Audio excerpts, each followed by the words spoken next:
अल्लाह रब्बुल इज़्ज़त खालिक़े कायनात, मालिके कायनात, राज़ के कायनात, मुदब्बरे कायनात की हम्दो सना के बाद ताजदारे अंबिया, इमामुल अंबिया, खतीबुल अंबिया, इमामुल अव्वलीन वल आखरीन, इमामुल मुत्तक़ीन, इमामुल मुजाहिदीन, जनाब मुहम्मदुर रसूलुल्लाह सल्लल्लाहु अलैहि वसल्लम की ज़ात गिरामी पे अल्लाह पाक की अनगिनत बेशुमार बेहदो हिसाब रहमतें नाज़िल हों। मेरे भाइयों, मेरी बहनों, बेटे और बेटियों, मेरी और आपकी एक ही ज़िंदगी, ऐसी एक ज़िंदगी पर मेरी और आपकी कामयाबी और नाकामी का दारोमदार है। कामयाबी ऐसी कामयाबी कि दुनिया की सारी कामयाबियाँ सारे इंसानों को मिलने वाली एक तरफ और एक इंसान को मिलने वाली उस दिन की कामयाबी इन सारी कामयाबियों से बड़ी कामयाबी, और इसी तरह नाकामियों का भी कि दुनिया की सारी दुनिया के हवाले से नाकामियाँ एक तरफ, सारे इंसानों की, सारे अदवार की क़यामत तक के लिए, और वहाँ किसी एक को जो नाकामी मिलेगी वो बड़ी नाकामी होगी। उन नाकामियों से बचने के लिए अल्लाह ताला ने मुझे और आपको एक मुख्तसर सी ज़िंदगी दी है, जो इतनी मुख्तसर है जो तकरीबन महीनों पर, सैकड़ों महीनों पर मुश्तमिल है। किसी की 60 साल उम्र हो तो 720 महीने बनते हैं, 70 साल उम्र हो तो 840 महीने, 80 साल हो तो 960 महीने। गोया 80 तो ख्वाब है, हो भी 80 तो कितनी बनी? 960 महीने, यानी हजारों में नहीं, सैकड़ों में ही महीनों में मेरी और आपकी जिंदगी है। उसमें से भी बचपने के कोई 100-150 महीना निकाल दीजिए, कोई तीसरा हिस्सा मैं और आप सोकर भी गुजार देते हैं बकिया का, तो पीछे मैं और आप जागकर जो वक्त गुजारते हैं वो कितने 100 महीने हैं। अगर ये लंबी जिंदगी भी हो, 80 साल की हो, 70 की हो, 60 की हो, तो इसमें तो कोई इनकार नहीं है कि ये जिंदगी बड़ी मुख्तसर सी है, और इसमें भी कोई इनकार नहीं कर सकता कि वो आगे वाली जिंदगी ना खत्म होने वाली है। इसमें भी किसी के लिए इनकार मुमकिन नहीं कि ये जिंदगी किसी वक्त भी इसका इख्तिताम मैं और आप आए दिन अपने अजीजों, गैर अजीजों, मैंने शेखुपुरा से आया, सारे लाहौर के मुझे एक दिन के मैंने प्रोग्राम बनाए हुए, रास्ते में फ़ोन आया कि फ़लाँ जगह फौतगी है, तो मैंने सारे कैंसिल करते हुए अब मुझे वहाँ पहुँचना है, इसलिए कि जाने का अमल जारी है। और ये उसकी मेहरबानी है कि मैं और आपने पिछला माह रमज़ान पाया, इस रमज़ान तक अभी मोहलत मुझे और आपको मौजूद है। कितने मेरे और आपके भाई, मेरी और आपकी बहनें, बेटियां जो पिछले माह रमज़ान में थीं आज नहीं हैं, उन्हें भी मालूम नहीं था कि ये आखिरी रमज़ान है, और मुझे भी मालूम नहीं और आपको भी मालूम नहीं कि शायद किसका ये आखिरी रमज़ान है।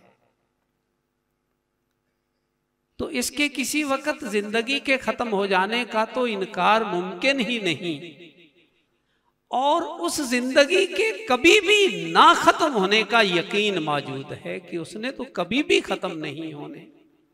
मैं कहा करता हूं, आज तक के सारे इंसान हजरत आदम अलैहिस्सलातु वस्सलाम से लेकर आज तक और क़यामत तक के सारे इंसान लिखने बैठ जाएं और सबको 100 साल उम्र दी जाए और कलम उनके हाथ में हो कि वो उम्र कितनी हो, वो लिखते जाएं 100, 1000, लाख और लिखते जाएं, फिर सब इन इंसानों का लिखा हुआ 100 साल का इकट्ठा किया जाए, वो जिंदगी उससे भी बड़ी लंबी जिंदगी होगी, क्योंकि उसके बारे में अल्लाह ने अदद का तो जिक्र ही नहीं किया।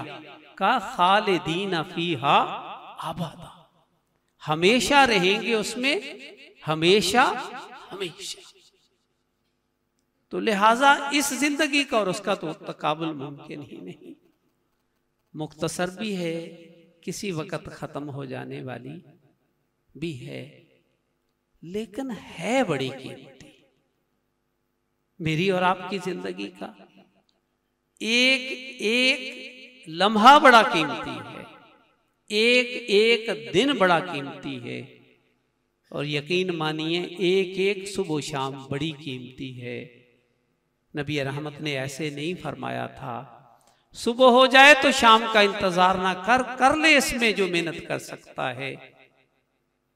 कहा हर नमाज को ऐसे पढ़िए जैसे आखिरी नमाज हो। तो नमाज तो दिन में तो जो अगर आपकी है तो नमाज तो दिन में 5 मर्तबा आती है, उसमें फरमाया कि हर नमाज को ऐसे पढ़िए जैसे आखिरी है। तो रमजान तो हर दिन नहीं आता, यह दिन में 5 दफा तो नहीं आता, ये तो साल के बाद आता है। फिर क्यों ना मैं और आप आज नियत और इरादा करें कि वो जो साल के बाद एक आता है, मालूम नहीं फिर बाद में मौका मिले या ना मिले। क्या इस पाकिस्तान में हजारों हजारों जो पिछले रमजान थे आज वो इस दुनिया में हैं? नहीं, वो चले गए। उन्होंने भी इस माह मुबारक को पाया, उनमें भी शायद किसी एक को ये ना हो कि ये मेरा आखिरी है। तो मैं और आप आज नियत और इरादा करें कि इस बड़ी कीमती जिंदगी में एक बड़ा कीमती महीना मुझे और आपको मुयस्सर आ गया है। इस जिंदगी के सीजनों में से एक बड़ा कीमती सीजन मुझे और आपको मुयस्सर आ गया है। ये इन सीजनों का मौसम बहार है। मैं ये कहूं कि इसमें क्या क्या है तो वो बात तो लंबी हो जाएगी, वक्त जितना सारा है, मुझे आपसे बात और भी करनी है। मैं कहता हूं इसमें क्या कुछ नहीं है। किसी और इबादत के लिए कोई ऐसे इंतजामात, किसी ने हज को जाना हो ऐसे हैं जैसे इसमें हैं। नमाज बड़ी अहम है, उसमें ऐसे एहतमाम मौजूद हैं। किन को जकड़ा जा रहा है, किन को खोला जा रहा है, मुनादी करने वाले किन कामों पे लगे हुए हैं। और अल्लाह की रहमतें सिर्फ जो जमीन के ऊपर हैं उन तक नहीं। आपने देखा वो जो मस्जिदों को ना आने वाले थे, जैसे ही चांद निकला तो रहमतें इतनी वसी थी कि मैं और आप रिश्तेदार तो उनको ना ला सके, लेकिन रहमतें ये इतनी कवी थी कि उनको खींचकर मस्जिद में ले आई। और ये रहमतें जो जमीन के ऊपर हैं सिर्फ उन तक नहीं, जो जमीन के अंदर मदफून हैं इस माह मुबारक में, वो कितना गुनाहगार क्यों नहीं, अल्लाह ने अपनी रहमत से अजाबे कब्र उससे भी रोक लिया कि मेरी अब रहमतें हैं इतनी कि ये जो जमीन के ऊपर है उन तक भी हैं, जो जमीन के अंदर है उन तक भी इनका असर पहुंचना चाहिए, क्योंकि रहमतें मेरी इतनी हो रही। अगर रहमतें इतनी हैं तो फिर मुझे और आपको भी इन रहमतों में से ही हिस्सा लेना है। मुझे और आपको भी इस माह मुबारक को सिर्फ रोज़ा रखने तक या खाने पीने से अपने आप को बाज रखने तक नहीं। मैं कहा करता हूं तो जो यकीनन आपकी मेरी तरफ है कि अगर तो सिर्फ सुबह से लेकर शाम तक इस खाने को रोकना था तो ये एहतमाम तो करने की कतन जरूरत थी नहीं कि शयातीन को जकड़ा जाता, जहन्नम के दरवाजे बंद किए जाते, जन्नत के दरवाजे खोले जाते, और या बागियल खैर अकबिल या बागिय शर्र अक्सर मुनादी करने वालों को ये सारा कुछ करने की तो जरूरत ही नहीं थी। भाई ठीक है रोजा रखना है, दैट्स ऑल। ये सारा माहौल क्यों बनवाया, ये सब कुछ ये सारा क्यों किया? अगर जो मेरी समझ में है वो मैं आपके सामने रख देता हूं कि ऐ इंसान, ये मैंने ऐसा तुझे महीना दिया है कि अगर तू गुनाहों में है, जहां जहां गुनाहों में है,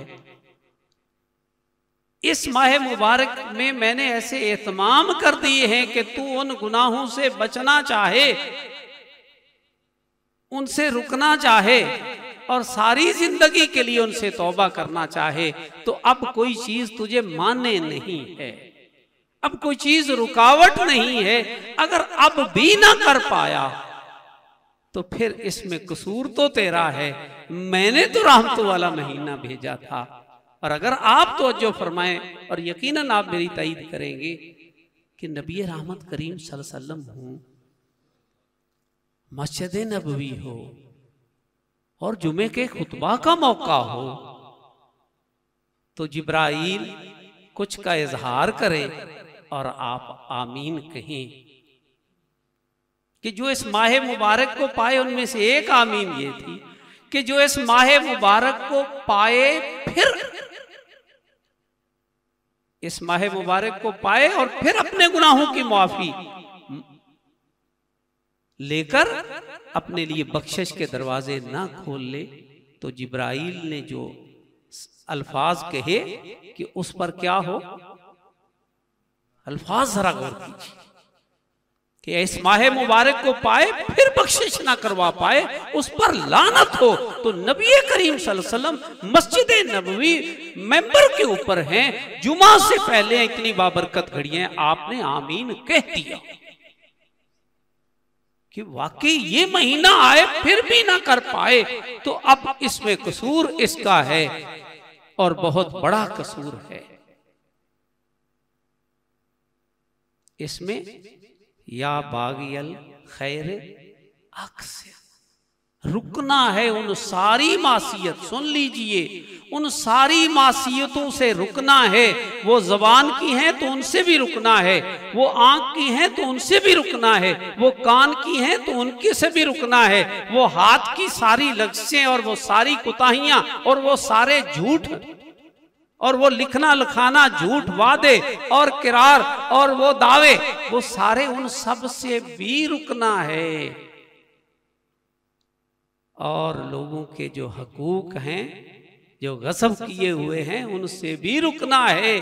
और जिनके हक अदा नहीं कर रहे, उनको अदा करने की भी नीयत करनी है। या बागियत शर्रे अक्सर, ए गुनाहों को जाने वाले, अब तो रुक जा, अब तो शर्म कर, अब तो बाज आ जा। मुराद क्या है कि कहीं ठहर जा, कहीं सफर पे है तो रुक जा, सड़क क्रॉस ना कर। मतलब यह है कि तेरी जिंदगी का जो सफर गुनाहों का है, अब इनको छोड़ दे। अब ऐसे माह मुबारक में भी नहीं छोड़ता तो कब छोड़ेगा। या बागियल खैरे, ए नेकियों को बढ़ने वाले, तेरी रफ्तार कम है, इसको तेज कर, कब